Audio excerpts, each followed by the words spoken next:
오늘 우리가 함께 본 본문에는 초대교회에 임한 첫 박해의 발단이 되는 사건이 소개되고 있습니다. 베드로와 요한이 성전을 향하여 기도하러 올라가고 있었습니다. 유대인들은 하루 세 차례 그들의 시간으로 3시, 6시, 그리고 9시 이렇게 기도를 하는 관습이 있습니다. 우리 시간으로 하면 오전 9시, 12시, 오후 3시 이렇게 됩니다. 제9시 기도 시간이라고 했으니까 오후 3시쯤인 것을 알 수가 있습니다. 이때에 베드로와 요한이 나면서부터 안진뱅이 된 자를 일으켜 세우는 놀라운 역사를 베풉니다. 4장에 보면 이것으로 인해서 초대교회에 최초로 박해가 발생하는 것을 볼 수가 있습니다. 그러나 우리는 워낙 본문의 장면이 통쾌하고 멋지기 때문에 박해가 일어나게 된 발단으로는 잘 인식하지 못합니다. 그래서 우리는 보통 이 장면에서 어떻게 해서 베드로와 요한이 이와 같은 기적을 베풀 수 있었는가 하는 것과 오늘날에도 이러한 기적은 계속될 수 있는 것인가 등에 초점을 맞추게 됩니다. 기독교에 있어서 기적의 목적은 무엇이며 기적의 자리는 어디쯤 되는가 등에 관심이 쏠리게 되는 것입니다. 그러나 오늘 저는 저자인 누가가 왜 이 사건을 기록하였을까? 라고 하는 저자의 의도에 관심을 가지고 말씀을 드리려고 합니다. 저자는 이 사건을 기록함으로써 독자들에게 무엇을 말하려고 했던 것일까요? 이 사건에 등장하는 등장인물들 각각의 생각과 그들의 관심 그리고 행동들을 살펴봄으로써 저자의 의도를 파악해보고 그 안에 담겨있는 메시지를 얻도록 하겠습니다. 먼저 등장인물들 가운데 안진뱅이를 함께 보도록 하겠습니다. 나면서부터 안진뱅이였다 했기 때문에 걷는다거나 뛰는 것은 고사하고 서는 것조차 그 느낌과 기분이 어떠할 것임을 전혀 알지 못하는 사람입니다. 4장 22절에 보면 이 사람의 나이가 40여 세 정도 되었다라고 나오는데 정확하게는 이렇게 기록되어 있습니다. 이표적으로 병 나은 사람은 40여 세나 되었더라. 40여 세나 되었다라고 이렇게 기록한 것은 최소한 40세, 적어도 40세는 넘어섰다라고 하는 것인데 이렇게 표현을 하고 있는 것은 이 안진뱅이에게 있어서 40년이라고 하는 세월이 얼마만큼 긴 세월일 것인가에 대하여 우리로 하여금 한번 생각해 보라 하는 것입니다. 그에게 있어서 평생의 소원이 있다면 단 하루만이라도 이 앉은 자리에서 훌훌 털고 일어나 보는 것 아니었겠습니까? 어느 병자를 막론하고 소원은 내가 이것만 나으면 이지 않습니까? 그러나 이 안진뱅이를 생각해 보십시오. 40년이란 세월이 흐르는 동안에 그와 같은 소망은 점점 더 어두운 골짜기를 찾아 들어갈 뿐이었습니다. 이제는 끄집어낼 수도 없을 만큼 깊은 곳에 묻혀 있을 뿐입니다. 일어날 소망의 불씨가 거의 보이지 아니하는 상태입니다. 대신 이 안진뱅이가 가지고 있는 마음은 오늘 하루를 어떻게 살아야 하는가라고 하는 현실적인 문제와 씨름하면서 근근히 목숨을 이어가고 있는 것뿐입니다. 자기를 메고 날마다 민문 앞에 데려다주는 사람들에게 약간의 고마움을 표시하면서 말이죠. 그리고 자기에게 자비를 베푸는 성전을 오르락 내리락 하는 뭇 사람들에게 God bless you, 샬롬 이러한 말들을 던져주는 것으로 만족해하며 살 뿐입니다. 만약에 그에게 소망이 있다면 어떠한 것이겠습니까? 오늘은 어제보다 좀 더 많은 자비가 나에게 임하기를 또는 조금 큰 손을 만날 수 있기를 바라는 소망일 것입니다. 이 사람은 구걸하는 일에 있어서 최상의 장소를 점하는 것만으로도 만족하며 살 뿐입니다. 그리고 오가는 종교인들에게 선을 베풀 기회를 제공하는 대가로 얻는 수입의 정도에 따라 울고 웃으며 하루를 살아갈 뿐인 것입니다. 누가가 왜 이와 같은 사람을 클로즈업 했겠는가라고 하는 것을 생각해 보십시오. 당시 성전 앞에는 이 사람 말고도 적지 아니한 거린이 있었을 것이 틀림이 없습니다. 왜냐하면 동전을 던져주고 선을 베푸는 것이 당시 유대인들이 갖는 종교적인 보편적인 그 종교적 행위였기 때문에 성전 앞에는 늘 거린들이 많이 있을 수밖에 없는 것입니다. 그렇다면 그 거린들 중에는 또 다른 종류의 병들을 가지고 있는 사람들도 있었을 터인데 왜 누가는 이 안진뱅이에게 유독 시선을 고정하고 있느냐라고 하는 것입니다. 앞서 말씀드린 것처럼 이 안진뱅이는 나면서부터 안진뱅이였기 때문에 구걸하는 것조차 다른 사람의 도움이 없이는 불가능한 사람입니다. 절대 의존적 상태의 사람이라 하는 것이죠. 뿐만 아니라 자신의 진정한 소망이 무엇인지조차 잊은 채 하루하루 먹고 사는 것으로 자신의 소망을 삼으며 사는 사람입니다. 바로 이런 사람을 통하여 누가는 그리스도를 알지 못하는 모든 인간의 상태가 바로 이와 같은 상태임을 말하고자 한 것입니다. 인간은 태어나면서부터 죄인으로 태어난다라고 하는 것을 말씀하고 있는 것입니다. 이것을 너무나 정확히 잘 알고 있었던 다윗은 시편 51편 5절에 내가 죄악 중에서 출생하였으며 어머니가 죄 중에서 나를 잉태하였나이다 고백하고 있습니다. 이렇게 죄 가운데 출생한 인간은 그 죄의 문제를 해결하는 것이야말로 나에게 있어 가장 큰 소망이라고 하는, 가장 궁극적인 소망이라는 것조차 잊은 채 이 땅의 것을 얼마나 얻느냐 하는 것으로 울고 웃으며 하루하루를 살아가고 있을 뿐이라는 것이죠. 생각해 보십시오. 그가 앉아 있던 곳이 어디입니까? 성전 미문 앞입니다. 이 미문이라고 하는 것은 성전이 굉장히 큰데 거기에 이방인들이 거하는 뜰이 있고 여자들이 거하는 뜰이 있습니다. 그리고 그 안에 또 유대인들이 거하는 뜰이 있고 그 안에 성소가 있습니다. 이방인들이 거하는 뜰에서 여자들이 거하는 뜰로 들어가는 그 문이 곧 미문입니다. 금과 은으로 아름답게 장식이 되어 있다라고 해서 아름다울 미자를 써서 미문이라고 부르는 것입니다. 이것은 단순히 그 문 하나만이 아름답다라는 것을 말하는 것이 아니라 당시의 성전이 얼마만큼 웅장하고 화려하고 아름다웠느냐라고 하는 것을 대변하여 말해주고 있는 대목입니다. 그런데 이 안진뱅이는 이렇게 멋진 성전 앞에 날마다 앉아 있지만 정작 성전의 주인이 되시는 예수 그리스도에 대해서는 전혀 알지 못한 채 그 자리에 앉아 있는 것입니다.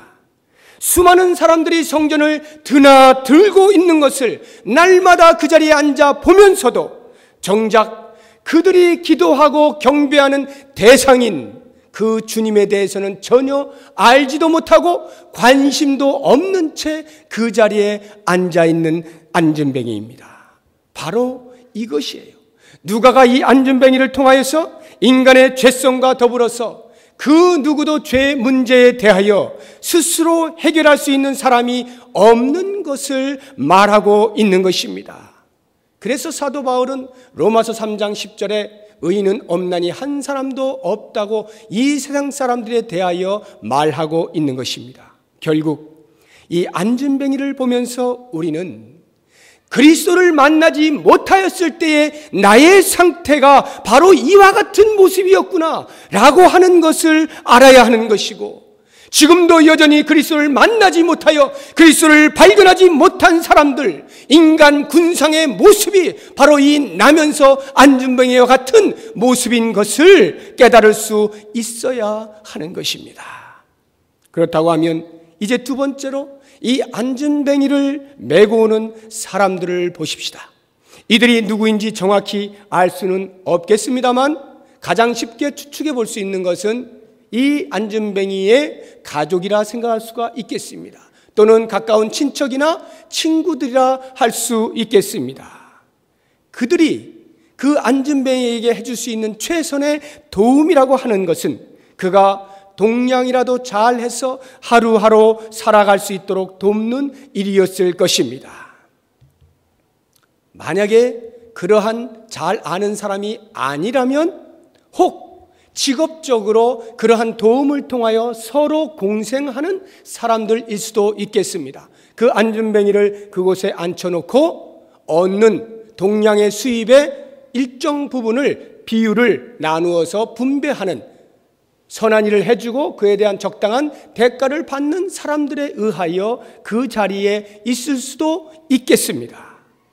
아무튼 누가 되었든지 그들은 거지에게 일시적인 도움을 주는 역할을 하고는 있습니다만 그의 근본적인 문제를 해결해 줄 수는 없었습니다.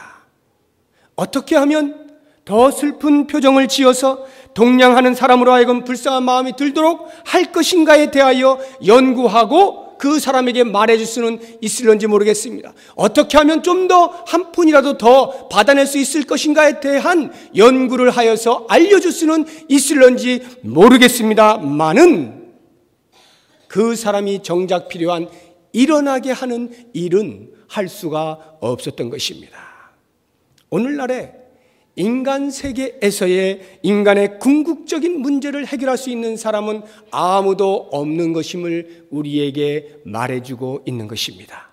조금 더 편한 것, 조금 더 누릴 수 있는 것 정도는 인간들의 노력을 통하여서 해결할 수 있을런지 몰라도 그것 때문에 인간의 근본적인 문제인 죄를 해결할 수는 없는 것임을, 이 땅에서는 그 어떠한 것으로도 인간의 죄의 문제를 해결할 수는 없는 것임을 우리에게 보여주고 있는 것입니다.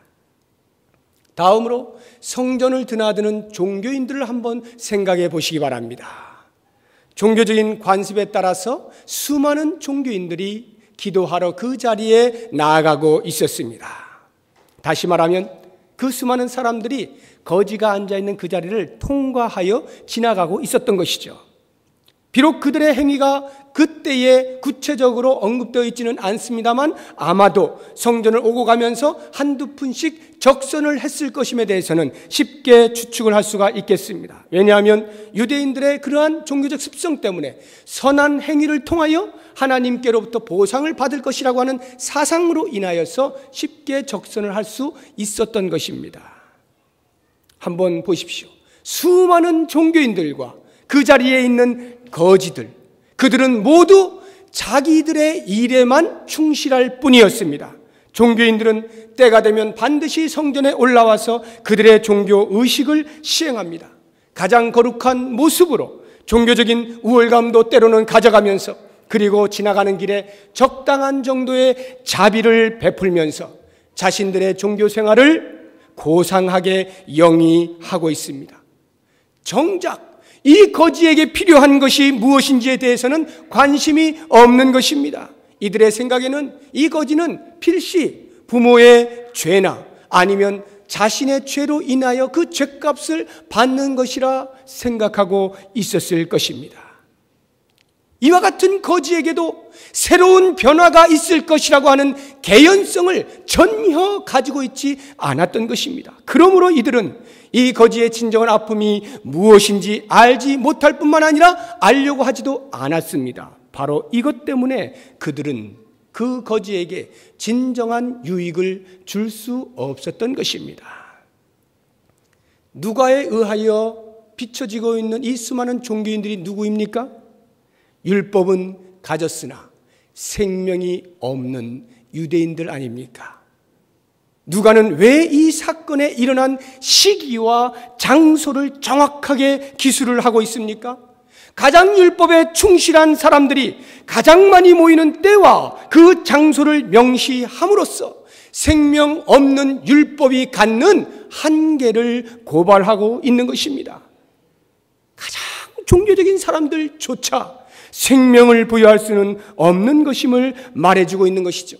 당시의 영적 공황 상태를 엿보게 해주는 장면입니다. 오늘날의 신앙 공동체를 생각해 보십시오. 예수 그리스도로 말미암아 새로운 신앙 공동체 안에 들어온 우리들, 생명을 새롭게 부여받은 우리들, 그런데 만약 이 생명의 공동체가 마치 생명이 없는 종교적인 의식으로만 가득 찬 사람들로 모여 있다면 이 얼마나 큰 비극이겠습니까? 가장 고상해 보이는 신앙생활을 하고는 있지만 그 속에 진리가 없고 생명이 없어서 인간에게 진정한 해답을 줄 수 있는 아무것도 가지고 있지 아니한 공동체라고 생각을 해보십시오. 얼마나 큰 슬픔이겠습니까? 아마도 그러한 사람들이라고 한다면 그 사람들이야말로 이 세상에서 가장 불쌍한 존재라 할 수 있습니다. 왜냐하면 세상의 것들조차도 제대로 누려보지 못하는 채 엉뚱한 것으로 자신들의 모든 에너지를 다 쏟고 시간을 쏟고 재물을 쏟고 있는 것 아닙니까? 바로 이런 그리스도인들을 가리켜 영어로 하면 노미널 크리스찬이라고 그래요. 명목상 그리스도인, 이름뿐인 종교인이다, 이런 말입니다. 우리 한국교회가 오늘날 온 세계 가운데 얼마나 많은 관심을 받고 있는지 모릅니다. 불과 선교 역사 120년이라고 하는 짧은 세월 동안에 이와 같이 놀라운 폭발적인 부흥이 일어난 나라가 전 세계에 없습니다. 그것에 대하여 온 세계 사람들이 경악을 금치 못합니다. 대단히 경이로운 일이라 칭찬을 합니다. 그러나 정작 한국교회가 어떻게 해서 이와 같은 부흥을 이루어낼 수 있었을까에 대하여 깊이 연구하는 교회 성장학 연구가들에 의하면 한국교회가 이러이러한 것으로 큰 비난을 받아 마땅하다라고 하는 연구 실적들도 꽤 많이 나옵니다. 그게 무엇이냐 하면 바로 거품이라고 하는 거예요. 노미널 크리스찬들이 너무 많다라고 하는 것입니다. 이름뿐인 그리스도인, 교회만 왔다 갔다 하는 그리스도인들로 가득하고 그것을 그리스도인이라 명명하여 20%다 25%다 말하고 있다라고 지적을 하고 있는 것입니다. 사랑하는 여러분, 우리 한국교회는 이 양면성을 잘 보아야 합니다. 하나님의 놀라운 은혜로 말미암아 짧은 시간 안에 엄청난 복을 주신 것 맞습니다. 놀라운 부흥을 일으켜주신 것 맞습니다. 선조들의 그 모든 마음에 있는 죄들을 찢어내고 통회하고 자복하고 회개하면서 그 순교의 피에 한국교회가 우뚝 솟은 것 맞습니다. 그럼에도 불구하고 또 한면으로는 그러한 순교자의 피 위에 세워진 교회 안에 있는 생명을 가진 그리스도인들이 지금은 너무나 유약하게 이름만 걸어놓은 그리스도인으로 살아가는 사람들로 너무도 많이 있다는 것도 우리가 간과해서는 안 되는 것입니다. 사랑하는 여러분, 우리 교회는 어떠합니까? 과연 예수 그리스도를 전할, 생명을 전할 준비가 되어 있습니까? 나는 어떠합니까? 내 마음속에 있는 예수 그리스도를 전할 준비가 되어 있습니까? 그 누구에게도 예수 생명, 내 안에 소유된 그 생명을 나누어 줄 준비가 되어 있습니까? 오늘 말씀을 통해서 깊은 성찰을 해볼 수 있는 기회가 있기를 바랍니다. 이제 마지막으로 베드로와 요한을 살펴보면서 이와 같은 도전들을 함께 받아보도록 하겠습니다. 이 베드로와 요한은 성령 강림 이후에 함께 사역하는 모범을 보여주고 있습니다. 성령이 강림하시기 전까지만 해도 누가 더 높으냐라고 하는 것으로 다투고 경쟁하는 상대였습니다. 그런데 놀랍게도 성령을 체험한 이후 그들은 진정한 동역자로 바뀌어 손에 손을 잡고 오직 복음을 위하여 뛰는 사람들이 되었습니다. 이들은 여느 사람들처럼 성전을 향하여 기도하러 올라가고 있었습니다. 당연히 기도하러 간 것이겠죠. 그러나 또 한편으로 생각해 보면 혹시 그곳에 늘 사람들이 많이 모이니까 복음을 전할 기회가 있을지 모르겠다라고 하는 생각으로 갔을지도 모른다는 그 추측을 배제할 수는 없겠습니다. 아무튼 한 가지 분명한 것은 이들도 보통 사람들처럼 거지를 지나치게 되었다는 것이죠. 이 거지가 베드로와 요한이 어떤 사람이었느냐라고 하는 것에 알았는지 몰랐는지의 여부에 대해서는 언급이 없어요. 중요하지 않다는 말이죠. 누가가 이 사건에서 진술하고자 하는 것은 바로 이것입니다. 거지는 언제나 누구에게 하듯이 이들에게도 구걸을 했다는 것이고, 그 구걸 소리를 듣게 된 베드로와 요한은 여느 사람들과 다른 반응을 보였다는 것입니다. 4절을 보십시오. 베드로가 요한으로 더불어 주목하여 이르되 우리를 보라 하니. 베드로와 요한은 그 거지가 구걸을 하였을 때에 그를 주목했다는 것입니다. 주목하였다. 여러분, 다른 사람들은 주목하지 않았을까요? 안 했습니다. 왜요? 주목할 필요가 없어요. 늘 거기에 앉아있는 거지들이거든요. 그러니까 그들은 자기들의 할 일에 충실합니다. 걸어가는 길에 혹시 한 푼 줍쇼 소리가 들리면 주머니에서 어떻게 해가지고 동전 있으면 던져놓고 그냥 종종 걸음으로 자기 걸음을 가는 것이 보통의 사람들의 모습입니다. 바로 그러한 순간에 베드로와 요한은 여느 사람들과 달리 그 거지의 소리를 듣고 그 거지를 보았다는 거예요. 응시했다는 것입니다. 주목했다는 거예요. 여러분, 역사는 보는 데서부터 시작해요. 이 땅에 문제가 많습니다. 그런데 우리들이 그 문제가 있는지를 보지 않으면 우리의 할 일이 무엇인지 몰라요. 이 땅에 우리를 필요로 하는 수많은 소리들이 있고 손길이 있지만 우리가 보지 않으면 모릅니다. 안 합니다. 볼 때의 역사는 시작이 됩니다. 보아야 합니다. 이 땅의 문제가 무엇인가 잘 보시기 바랍니다. 이렇게 본 베드로가 그 다음 말을 합니다. 우리를 보라 하니. 이 거지가 고개를 숙이고 손을 내밀었는지, 쳐다보고 내밀었는지, 아니면 동양 바구니를 밀어 넣었는지 알 수 없습니다. 아무튼 적어도 이 거지는 자기가 일상적으로 취하는 그 동양의 자세를 취했을 거예요. 굳이 뭐 누구인가 쳐다볼 필요가 뭐 있겠어요. 한 푼 주면 그냥 감사한 것이고, 그러한 때에 음성이 들려오기를 우리를 보라, 그 소리가 들린 것입니다. 한번 상상해 보십시오. 그 소리를 듣게 되었을 때 이 거지는, 이야 이것 봐라, 보통하고는 전혀 다르게 상황이 전개되고 있습니다. 아하, 이거 잘하면 큰손 한번 만날 수 있겠다, 이런 생각하지 않았겠습니까? 야, 보라고 하는데 이거 뭔가 큰일 일어날 수도 있겠구나. 그래서 본 것입니다. 5절을 보십시오. 그가 그들에게서 무엇을 얻을까 하여 바라보거늘. 무엇을 얻을까 하여 베드로와 요한을 바라보았을 때, 베드로와 요한 그리고 이 거지가 만나게 되는, 눈길이 마주치게 되는 바로 그 순간에 놀라운 일이 벌어지는데, 역사의 길이 남을 명언이 베드로의 입을 통하여 나오지 않습니까? 6절의 말씀입니다. 우리 같이 한번 읽어보겠습니다. 6절입니다. 시작. 베드로가 이르되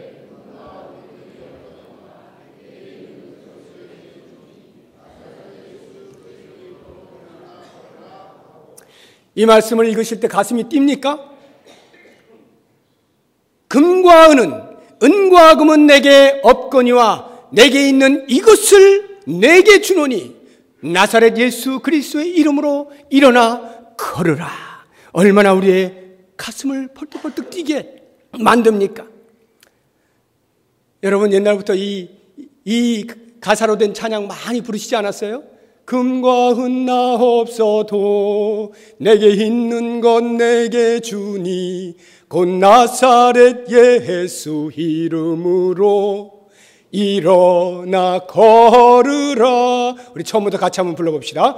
금과 은 나 없어도 내게 있는 건 내게 주니 곧 나사렛 예수 이름으로 일어나 걸으라. 그는 걸었네, 그는 걸었네, 뛰었네, 찬양했네. 그는 걸었네, 뛰었네, 찬양했네.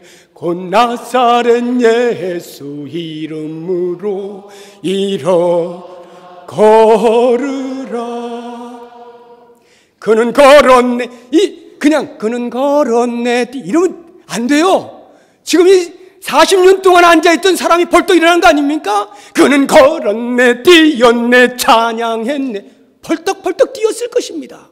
상상을 해보십시오. 놀라운 찬양의 소리가 그 입을 통하여 흘러나오지 않았겠습니까? 바로 여기에서부터 본문이 이야기하고자 하는 말씀을 잘 들어야 합니다. 우리는 자칫하면 이 말씀을 보게 될 때에 야, 정말 놀랍구나. 정말 성령이 강림하시니까 기적이 이렇게 임하는구나. 곧바로 기적과 연결하기가 쉽습니다. 사도들이 성령 강림 이후에 초자연적인 권능을 힘입어서 기적을 베풀 수 있게 되었다. 그러니 성령이 임하시면, 성령을 체험하면 곧바로 신유의 은사가 나타나는 것이다. 이렇게 말하기가 쉽습니다. 거꾸로 말을 하면 신유의 은사들이 나타나지 아니하면, 병 고치는 능력들이 나타나지 아니하면 성령을 체험한 것이 아니다라고 착각을 할 수가 있습니다. 오늘날 한국교회가 이와 같은 착각을 너무나 많이 하고 있기 때문에 제가 마가복음을 강해할 때 이 기적의 사건들이 나올 때마다 이런 식으로 해석을 해드렸습니다. 복음이 이 땅을 향하여 진격해 들어올 때에, 그 복음의 빛이 어둠을 뚫고 들어올 때에 어둠이 얼마나 싫어하겠습니까? 바등바등거리고 빛을 싫어하고 무시하고 막 외면하고 이렇게 하려고 할 때에 그 어둠의 세력에 대하여 빛이 훨씬 더 강력하다라고 하는 것을 보여주는 상징으로서 기독교의 기적이 있다.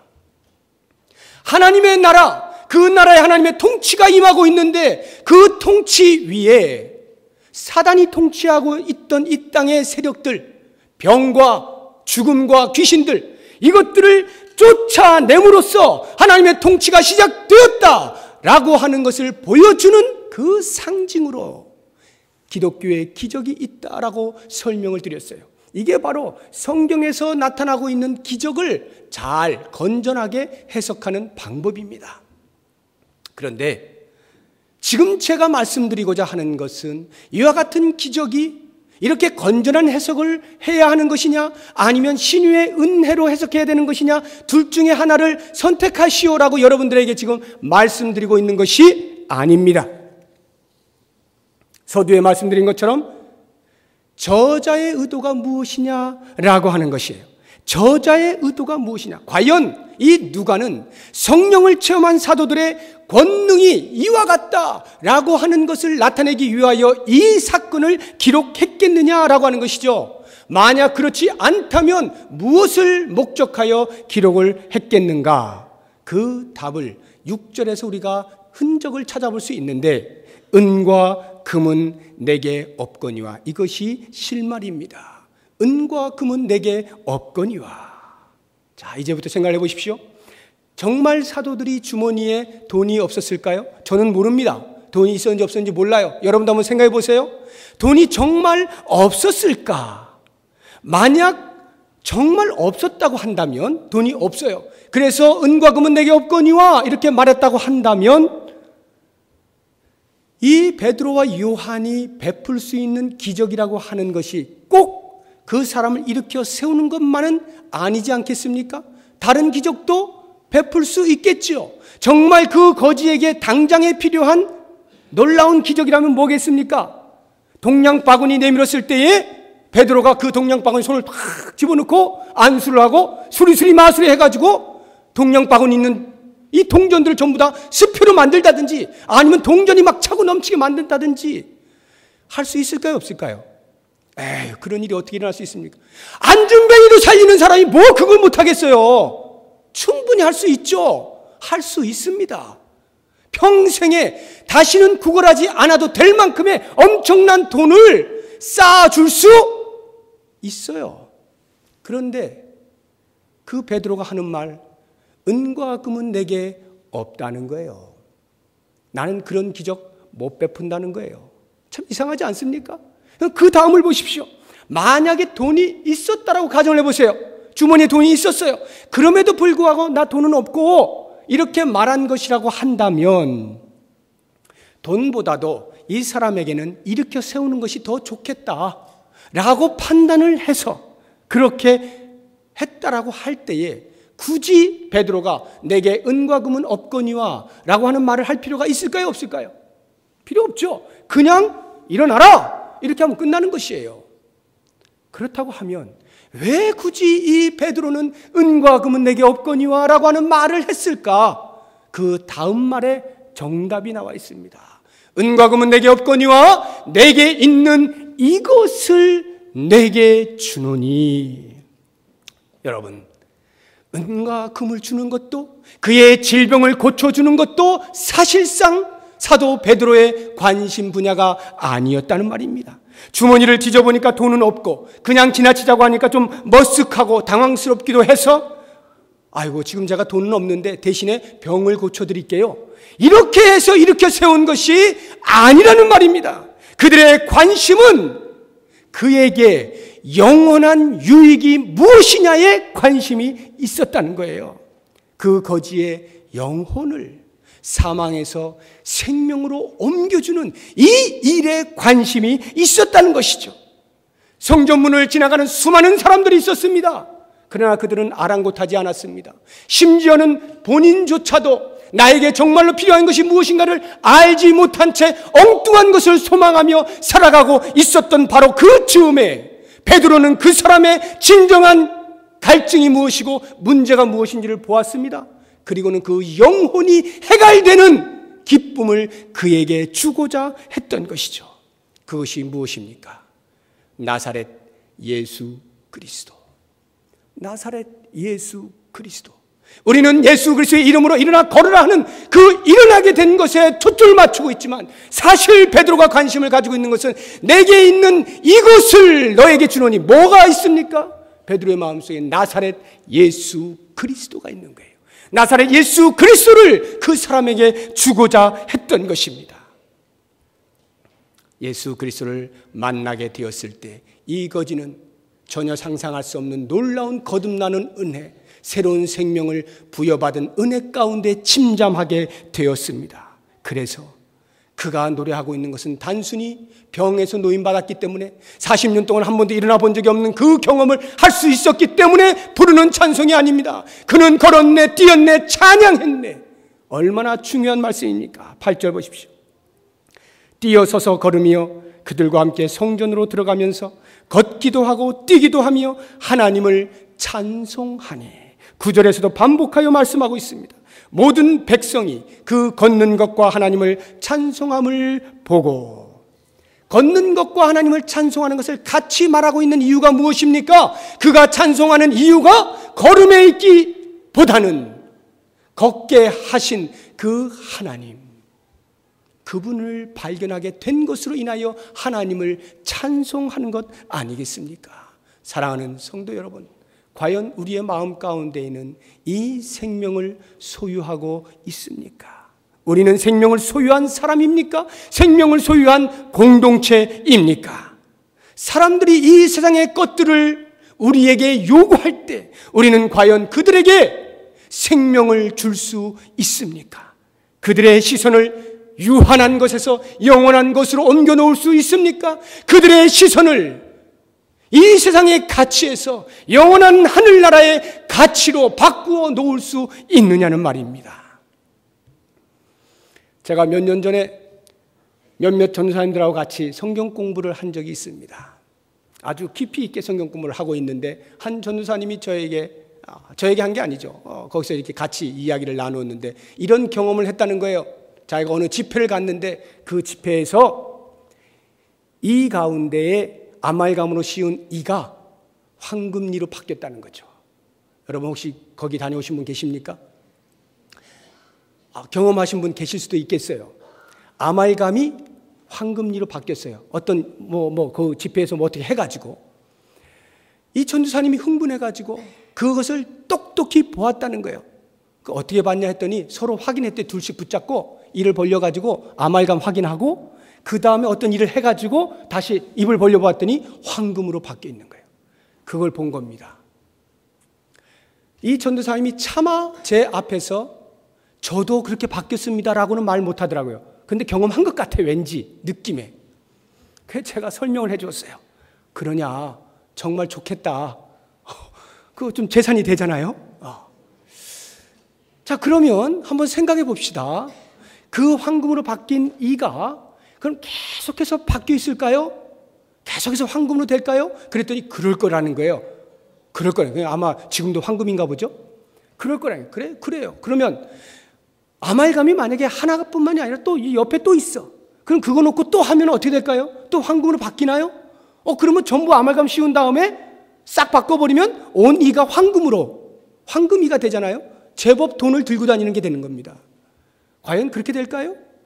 그럼 옆에 있는 사람은 어떻게 되나요? 옆에 있는 사람, 아말감 씌운 사람 전부 다 불러다가 그 자리에 집회에 참여하게 하면 다 황금 바뀝니까? 전부 다 황금이로 다니겠네? 여러분 어떻게 생각하십니까? 그럴 수도 있겠죠. 그럴 수도 있습니다. 그게 뭐 대수입니까? 얼마든지 그럴 수 있겠죠. 그러나 만약에 그것이 기적이라고 한다면 그 전사의 말씀이 이런 거예요. 비록 비약을 해서 그렇게 말은 하지 않더라도 그냥 그 사건 자체 하나만 놓고 그 집회에 왔던 믿음이 연약한 사람이나 아니면 불신자가 볼 때 와 정말 하나님 살아계시는구나 하는 것을 알게 되어 하나님을 영접하게 되는 그것만 가지고도 큰일 아닙니까? 긍정적으로 볼 필요가 있지 않습니까? 라고 말을 하는 거예요. 그래서 제가 설명을 또 해주었습니다. 만약에 그것을 기적으로 여기고 그래서 하나님을 발견할 수 있는 사람이라고 한다면 여러분 잘 생각해 보십시오. 지금 예수 그리스도가 나의 모든 죄를 위하여 십자가에 못 박히시고 돌아가셨다라고 하는 엄청난 놀라운 기적과 같은 사실이 이 성경에 쓰여져 있고 그것을 믿는 자마다 구원을 베풀어 주시겠다고 하나님이 말씀하셨는데 그 말씀을 읽고 있는 순간에는 깨닫지 못해요. 인간이 스스로 죄를 해결할 수 없는 그 상황 속에서 오직 하나님의 전적인 은혜로 그리스도를 통하여 구원을 얻게 해주신 죄의 문제를 해결해 주신 그 엄청난 기적에 대해서는 눈만 그냥 뻥긋 뜨고 긴가민가하고 있는 사람이 아말감이 황금으로 바뀐 그 사소한 기적을 보고 하나님의 살아계심을 믿는다고 한다면 말이 되는 소리입니까? 그 엄청난 기적 앞에서도 믿지 못하는 사람이 그 사소한 기적을 보고 믿는다고요? 새빨간 거짓말입니다. 믿음이 연약한 사람이 그 기적 보고 믿는다고요? 천만의 말씀입니다. 믿는 것 같은 것뿐이죠. 믿는 것 같은 거예요. 그러다가 다시 황금이 아말감으로 바뀌면 하나님 안 계셔요. 그분한테는 안 계십니다. 여러분 무엇이 진짜 기적입니까? 우리의 인생에 가장 가지고 있는 이 문제덩어리 죄의 문제를 해결해 주신 그리스도, 이 그리스도를 알게 된 사실이 가장 큰 기적 아닙니까? 이 기적을 가지고 있는 사람이 그 무엇 다른 기적을 가지고 우리가 눈을 동그랗게 뜨고 쳐다보게 될 것이냐라고 하는 것입니다. 사랑하는 여러분, 누가가 우리에게 말하고 있는 것이 바로 이 부분입니다. 나에게 있는 이것이 무엇이냐는 거예요. 지금 그 안전뱅이가 일어난 것이 문제냐? 아니면 베드로의 마음속에 심겨져 있는 예수 그리스도, 여기에 관심이 있느냐? 우리에게 묻고 있는 것이 바로 이 부분입니다. 여러분, 예수 그리스도의 이름이 내게 있음을 고백하십니까? 예수 그리스도의 생명이 내 안에 있는 것을 고백하십니까? 예수 그리스도, 그분이 나의 구세주가 되시는 것을, 그래서 모든 사람들, 모든 인생들의 진정한 문제 해결자, 진정한 해답이 되시는 분임을 여러분들이 인식하고 계십니까? 과연 나는, 과연 우리 교회는 무엇을 가지고 있는가?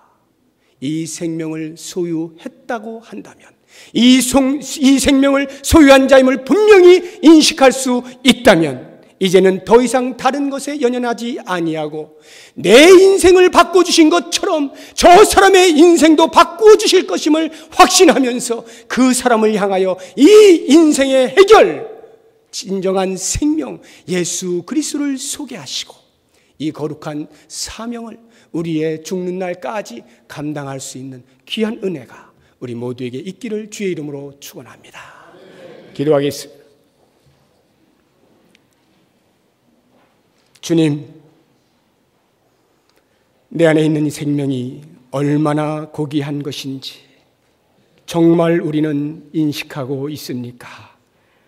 내 안에 계신 예수 그리스도, 그분이 나에게 생명이심을 정말 알고 있습니까? 오 주님, 이 사실을 꼭 부여잡고 평생의 내 신앙의 삶뿐만 아니라 그리스도를 필요로 하는 모든 사람들에게 이 생명을 소개하며 살아갈 수 있는 진정한 그리스도인으로 살아가게 하여 주시옵소서. 예수 그리스도의 이름으로 기도드립니다. 아멘.